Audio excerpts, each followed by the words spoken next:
Yes, I'm African, but when I moved back from the United States to Africa, the culture shock was real. From the way people communicated to work culture, the work expectations, nothing felt the same. If you're thinking about moving back or just curious, here's what shocked me the most. We're going to talk about work culture, communication, societal expectations, gender roles and community pressure, daily life and systems, how I adjusted, and my thoughts on all of that. For work culture differences, the biggest thing here is time. Work in the US, you are on the go. You want to clock in, you want to be on time. In Niger, it's so different. It's more chill. Everybody's just chilling and cruising and making it to work most of the time when they make it. But for the most part, it's not very strict on time because everyone just kind of just makes it on time around like 15 minutes late or so. But everybody just makes it and everyone's okay. It's not like you're rushing to beat traffic. Of course, there's traffic here too, but in the US, where you're like rushing out the door, grabbing your breakfast on the road, no, like people are chill. Like even if they get there, they're maybe like eating their breakfast in the morning. If they get there really early, stuff like that, it's just super chill here. The vibes, the time vibes, especially if you have like a meeting or so, the person who you're meeting, you might get there like on time dot 8 o'clock in the morning on time, and they're not there. They're gonna be on the way or at home, and you're gonna have to wait like 30 minutes or maybe have to start at 9 o'clock. People are just super chill when it comes to time in meetings. I remember my first experience here was when we had this conference kind of thing going on that me and my sister was attending with my mom, and I woke up super early to get dressed and get ready and like prepared everything, and I was ready to go. Other people who were going were dressed or even like acknowledging that we have something going on at 8, and we already are at like 8:15, 8:30 still at home. And I was super stressed. I was so stressed because I was like, we're gonna be late. But come to think of it, we got there as part of one of the people who actually made it on time, because no one was there at 8, and the event was posted to be there at 8 a.m., but no one was there. The setup, I think, even happened at 8 a.m. Like people started getting there like 9:30, 10. And mind you, we got there like about 9 o'clock, but people started getting there 9:30, 10. Like when we got there, we had to sit in our car. We had to literally sit in our car and wait for about like 9:30ish to get out of our car. Like that's that's how laissez faire it is. I don't know if it's a good thing or a bad thing, but I feel like for mental health and stress management, it's a good thing. But anyways, that's one of the things that I really appreciated, and I think it's super cool that people are just chill. People are just naturally chill here. Now, when it comes to um you going into like different services to get your like maybe paperwork done or seeking services somewhere else, it's the same thing. Like you could go to a braiding shop, they would be slow. Like they could take all day just to do your hair. I know in the US, like there's some expectation of being in and out 4 hours, 5 hours. I don't know, but I used to like expect to be in and out of the shop like a couple hours because I got other things to do. But here, if you have one appointment, just know that your day is going to be circling around that appointment, that just one appointment, because you don't know what time it's going to finish, just because there are a lot of people who are just slow at their job. Like you can get to someone's office and they're just chilling, they're vibing, and they're like just chill. And this gets into like communication, but I don't want to go into communication without like talking about professionalism. So when it comes to professionalism, like I was saying, like you can get into someone's office and they're just chill. Like they would greet you and they're doing other things. They're not so rushed, they're not so quick to want to help you. And I think it's just their nature, but they're just not rushing to please you. No, they're just chill. They're literally just chill. Unless you like get their check signed or something, they don't care. They don't care. I don't know. I really don't know how to feel about that, honestly. Sometimes it's okay, sometimes it's annoying. Sometimes it's okay. Like sometimes when I'm not rushing or I don't have a lot to do, it's okay.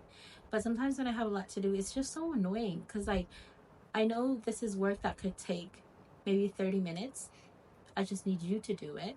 But, you're gonna act like you don't see it or just really chill or like going really slow, and it's just really annoying. I know from living in the US, like I feel like there's a tendency to even speak faster just because everything in the US is fast paced. Like we eat fast, we talk fast, we walk fast, like we even tend to walk fast. If you've never observed that, try tuning into that energy a little bit and see how it goes. Like in Africa, people walk slow, especially women. It's like, are you modeling? Like, what the heck? Get out of the way. I want to get things done. And so, really, I think one of the first remarks I got when I started working here was the way I was just like on the go, go, go, go. And people are just like chill. And I had to learn to like calm down a little bit to match pace a little bit, when you're um, in communication with other people or even in relations or talking to other people.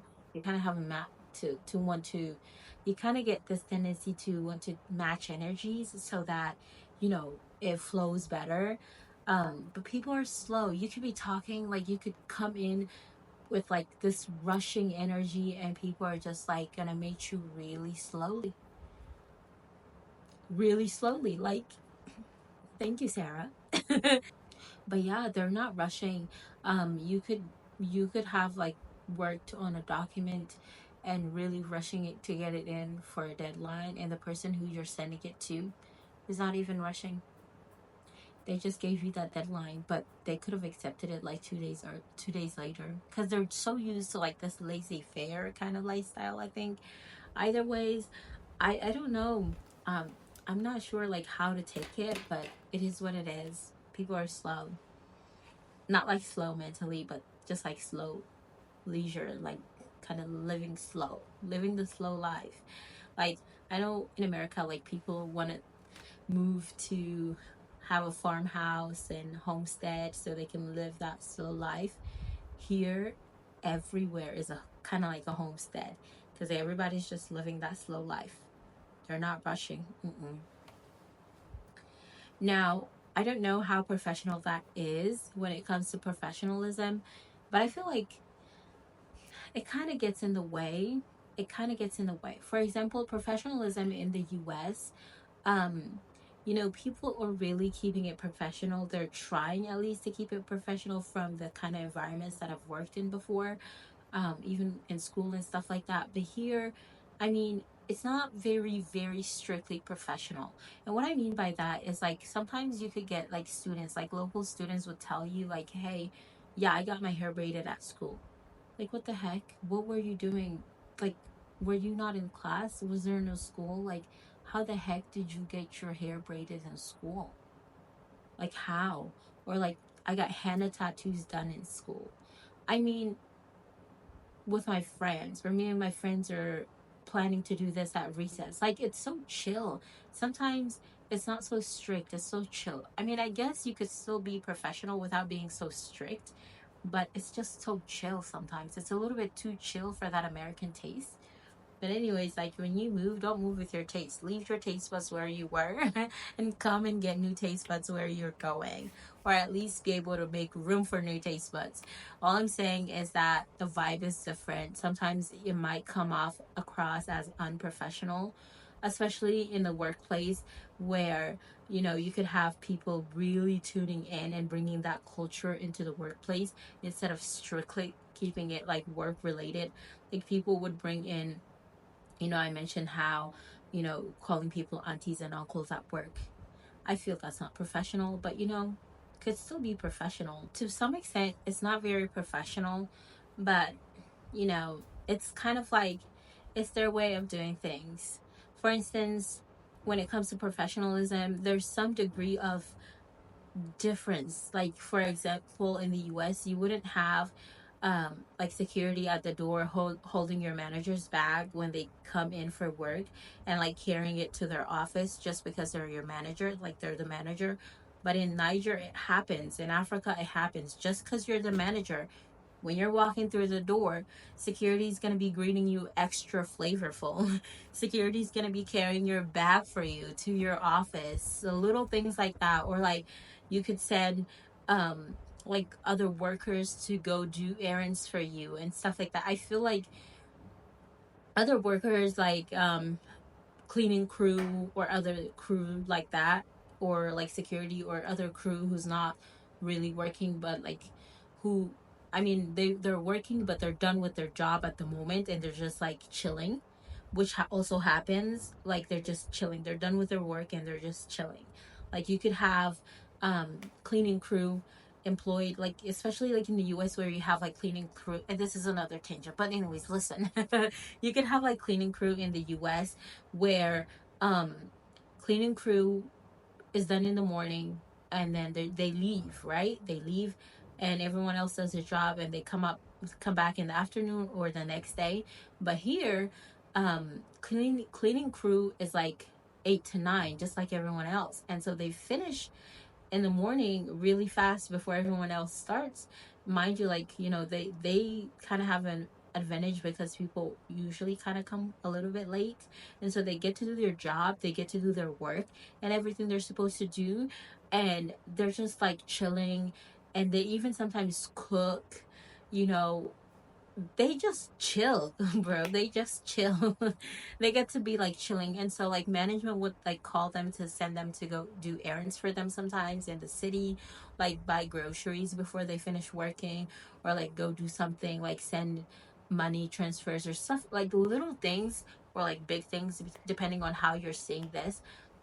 Because for me at first it was a real culture shock, and so like sitting at work and having other people help you out, go do your errands, or help you go pick up your kids and stuff like that, and then you get to do your job.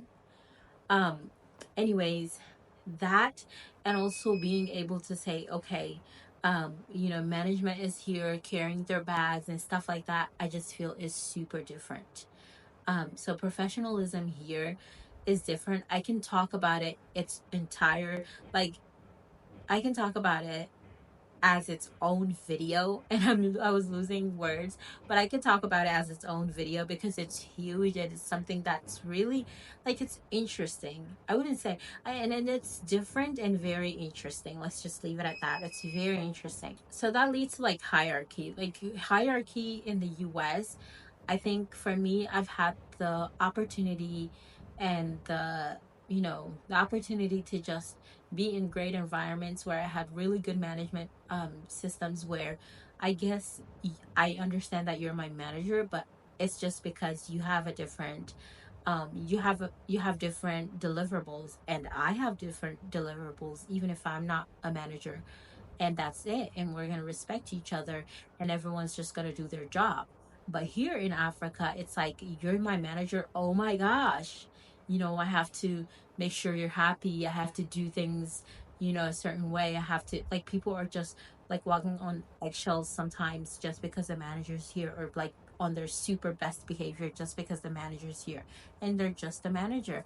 And you know, they're not HR, they're not your supervisor, they're just a manager. Like, for me, I feel that in the US you have this like tendency to kind of, everyone's just kind of like normal on the same level, there's no hierarchy, even though hierarchy exists in like titles and paperwork, but it's not where with like people, it's just like everyone's seen as people. But here it's really different. I hope it's making sense. I'm not sure how much of this is making sense, and I hope it is making sense. But I felt that, you know, it shouldn't be that way. I feel that people should feel free even if their manager's here, because I felt free even if my manager was here. When it comes to communication, there's also the age restriction and dynamic kind of thing. I believe I mentioned in my previous videos how when you're speaking to elders, um, you have to say, you have to address them as a plural, and where you're speaking to like your peers, you can address them as a singular person. And I know in the US. If you're watching this video from the US, they, them, all of that thing, it's not like that, but it sounds like that. Let me explain. And so, for example, vous means you, capital U, like for like plural, a lot of people. And then there's you for like one person, right? In English. But since here they want to kind of sorry, my laptop's signaling that it wants to die. Okay. Battery's low, it's gonna die. But anyways, to signal that you're respecting the person, you will address them as kind of like plural. And to signal that you guys are peers or you kind of are familiar with each other and you're now acquainted, you would address them as singular. So, for example, you could say you. Really, I think it's really how, I don't know. I was gonna say it's also intertwined with the French language for work, but this is not only in the French language. Even in local languages like Sarma or Hausa, like they make those distinctions to show that you're speaking to an elder and you're speaking to a younger person. And so the what do you call them? That you would the whether or not you call someone with plural or singular depends on if they're older and if you're trying to show respect. And if they're older than you, always use the plural, I guess. Anyways, this is going to be difficult to wrap your head around. If you're coming from a similar culture, please drop that in the description, in the description, in the comment section, so like other people could also learn from it. But I feel that that's one culture shock, because for me, I mean, it wasn't, oh, okay, the side of culture shock that, and oh my gosh, I feel like I'm trying to grab my words around this because I'm trying to explain it as clearly as possible, but it's just hard to explain overall. However, the side that really shocked me about this was that it was also taken into workspaces. And I feel like that kind of stuff is too tricky, it's too complicated. It should be taken out of workplaces and just kept in communities at home and stuff like that. But then again, that's one of the things that I was talking about in my previous videos as well, that work culture is different here. It's so different. If you haven't watched my previous videos, go watch them. I've also made a playlist with all of the things relating to moving from the US to Africa. Shameless plug. Go watch the playlist after this video. But anyways, you kind of have to force yourself to either want to be different and just address everyone the same and kind of move on with your day because you're rushing and you come from this culture of just rushing to get things done like it is in the US, or you kind of want to step back and take in the culture and slow and also accept those kind of things that people do in the workplace. It's really different. I'm not sharing what I do personally because I'm still trying to figure it out. And I would directly tell people, hey, I'm still trying to figure this thing out because in your culture, this is what it is, this is what it is. And so if I, switch from this or that, just know that I'm trying to figure it out, and I don't mean disrespect. Like sometimes I have to take a pause and tell people that and continue a conversation just because it's so confusing to me at times as well. And so this is what it is like. Even if you're African and you move back to Africa and you haven't lived all your life in Africa, these kind of shocks would find you. Like you would go through some of these, at least one of these, when you're living here. I don't mean when you're here on vacation, but even when you're here on vacation, it could happen. But I'm just saying, this is the kind of things that you might go through when it comes to cultural differences between the two communities. Let's talk about gender roles. Gender roles are alive and well in Africa. They exist well in Africa. Now, I know that there's a lot of difference as well between different generations, whereas I feel like the younger generation in Africa who's gone abroad to study and come back to Africa, or who's trying to really pull away from you know their previous generation, are trying to not really stick to a lot of gender roles, but gender roles do exist in Africa. Like they would still expect a lady to communicate softly, a lady to not talk to everyone because it's seen as promiscuous, a lady to watch how they're interacting with others. Even in the workplace, this still exists. Gender roles still exist. No matter your position, no matter what role you occupy at your job, gender roles still exist, where they expect you to kind of have this feminine energy around you or about you. For instance, I had a comment once I was at work, and I had a comment about, oh my gosh, you're a lady and you never have like snacks and stuff to grab on your desk for people. You know, those kind of gender roles, I feel like, and they're like, you're a lady. They led with that with that you're a lady.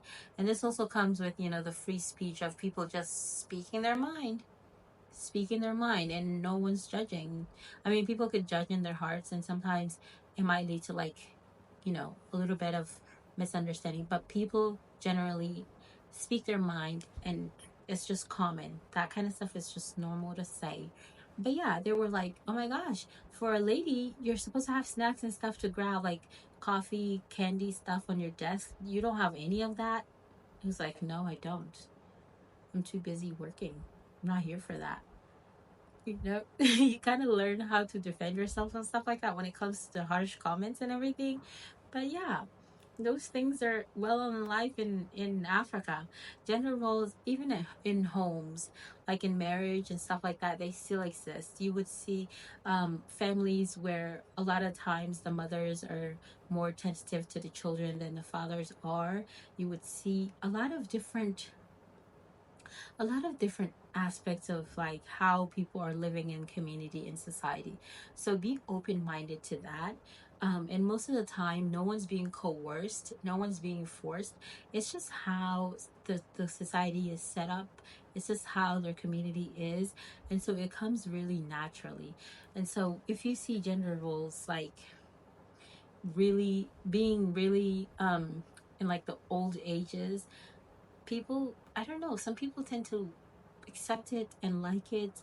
I don't know, like I was saying, I'm still trying to figure it out. um I'm still trying to figure out my feelings around all of this as well. So I'm just sharing with you what to expect as I have gone through some of this as well. For a woman in business, you're going to have a little bit of difficulty because it's a male dominated field, and a lot of times you're going to be looked down upon, or you're going to be looked at as if you're lesser than, or less smart than, or less capable than, just because you're a woman. And some of the times you also get more respect, and it's a lot easier for you just because you're a woman. People tend to think, oh my gosh, you can't handle this, so let me do it for her. Oh my gosh, you can't do this, so let me do it for her. So there's some pros and cons to it. I'm not going to give you my personal opinion because, like I said, I'm also going through some of this, like on how I personally feel. I'm trying to figure it out as well. But, you get the gist.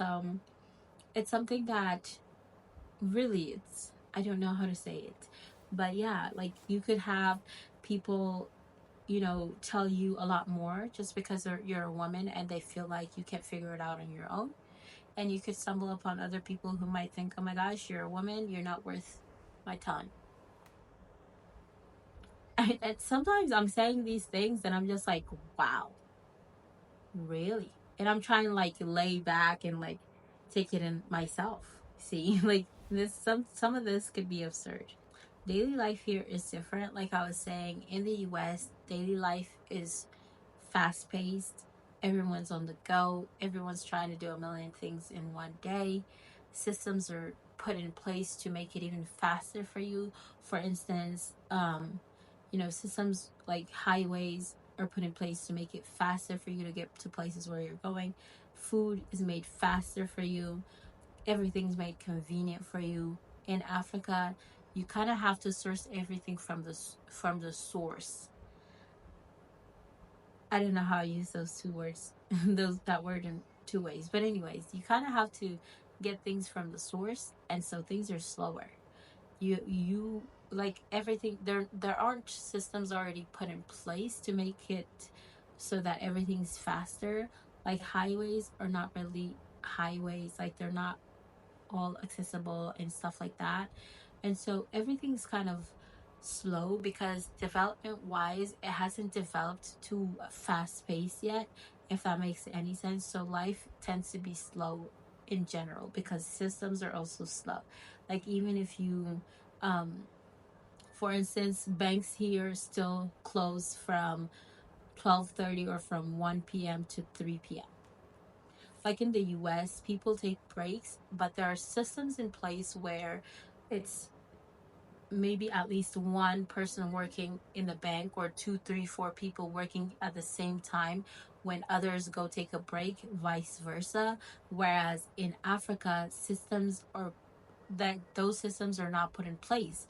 And so the entire office would close for break from 1 p.m. to 3 p.m. And if you need services during that time, you're just not going to get those services. So you plan your life accordingly. And so daily life accordingly means you have about 3 hours where you have to go find something else to do, or you just have to take things really slow until you could get those services done for you during the time that it's available for you. For instance, services banks are closed on Sundays. Um, we're like, I know in the US banks are also closed on Sundays, but you could get some services done over your mobiling app or stuff like that. For instance, over here in Africa, you can't even change your banking password virtually without, having had to go to the bank for them to verify that it's you. Like for instance, if you want a bank card, like a debit card for your bank account, it could take you more than 3 months, 4 months before you get the card, because the cards are not instant. They don't just print them out for you in like 5 minutes like they do in the US. This is only like related to banking. So like if if you are used to doing transactions and stuff like that, or like even going to an ATM to take out your money, it would still make your daily life slow because you would have to go into the bank because you don't have your bank card, you don't have your debit card. You'd have to go withdraw from like a checkbook or stuff like that from the tellers. So it's some things like when I try to say there aren't systems in place to make your life go faster, they're just not in place to make your life go faster. So you are kind of forced to live slower, if that makes any sense at all. When it comes to different services like hospitals and stuff like that, it's a lot slower as well. But people tend to have you know, another alternative by going to clinics and stuff like that. But it depends if you can afford private clinics, and also depends on if you're sure that the professionals there, know what they're doing. Anyways, it's a whole different ball game or ballpark or whatever it is that people say for the phrase, but it's different when you think about it. So it's a culture shock that comes unexpectedly, really, a whole new level. Even me, when I'm like processing this and saying this, because when I'm sharing with you, I'm also trying to process it, and it's still a shock to me. Like, oh my gosh, they do that. What I've shared with you was mostly the culture shocks that I experienced. Now, how to adjust to this is something that I'm still figuring out. But the biggest thing I would say would be a mindset shift, where you start to understand that you're not in the US, so you gotta stop living like you're in the US. If you're watching this video and you're in Europe or Canada, um, or Asia or any other country that's not Africa, and you're wanting to move back to Africa, you have to understand that I'm no longer in my previous country. And now I gotta adapt to the new country and their way of doing things.